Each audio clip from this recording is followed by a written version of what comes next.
मिळवण्यासाठी त्याचा पुत्र बनलाय राजकर्ता राजा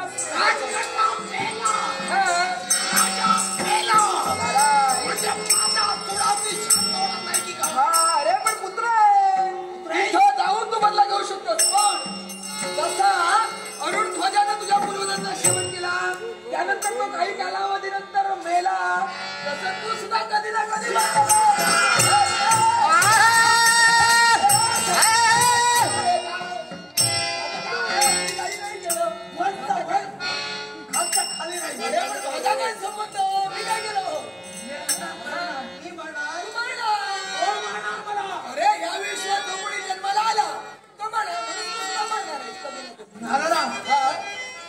विश्वास जो जन्माला आला तो मरणारच.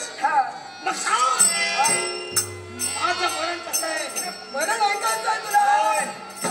मरण तुला आहे पण नियतीनं तुला एक आगळ्या वेगळ्या प्रकारचं मरण ठेवलेलं आहे.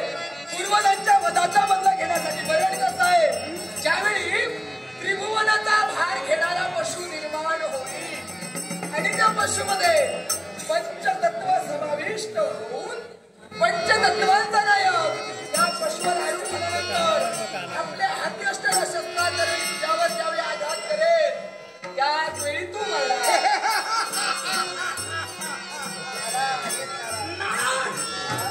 त्रिभुवनाचा भार एका पशुवर येईल आणि ज्या पशुत पंचतत्व समाविष्ट केली जातील आणि या पशुवर विश्वाची देवता बसून तिने हळगाचा माझ्यावर केला तर मला मृत्यू हे असं कधीच होणार नाही आणि मला मृत्यू केव्हाच येणार नाही.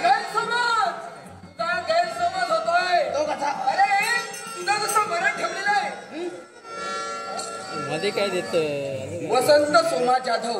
वसंत सोमा जाधव यांनी माझ्या कलागुणांचा गौरव करण्यासाठी बहुमूल्य क्षत्रेचं पारितोषिक दिले. माझ्या कलेश्वर दशावतार नाट्य मंडळाच्या वतीनं मी या बक्षिसाचा स्वीकार करतोय आणि सन्माननीय वसंत सोमा जाधव यांना सुखी समृद्धी निरोगी दीर्घायुष्य लाभो अशी परमेश्वराची प्रार्थना करतोय. हे व्याघ्रपद ऋषी जसं नियतीनं तुला मरण ठेवलेलं आहे त्याप्रमाणे घडवायला या देवतेला अशक्य असं काय? कारण त्या देवताला अगदी जवळून मिळवतो केव्हा काय कपट करतील सांगता येत नाहीये. कारण एक वेळ तुझं जसं मरण ठरलेलं आहे त्याप्रमाणे विश्वाचा भार घेणारा पशु निर्माण होईल. त्या पशुमध्ये पंचतत्व समाविष्ट देखील होती. एवढाच नव्हे तर पंचतत्वांचा नायक त्या पशुवर आरूढ होऊन आपल्या हाती असणाऱ्या शस्त्राकरवी तुझ्या शरीरावर घात करेल. पण एवढ्यावर तू मरणार नाही. असं जरी घडलं तरी तू मरणार नाही. त्याच वेळी त्यांना एका अटीची पूर्तता करावी लागेल. अशी गोष्ट अट अशी आहे की तुझ्या पूर्वजांची एक सवयी होती आपल्या प्रतिस्पर्धाला 3 प्रश्न विचारायचे.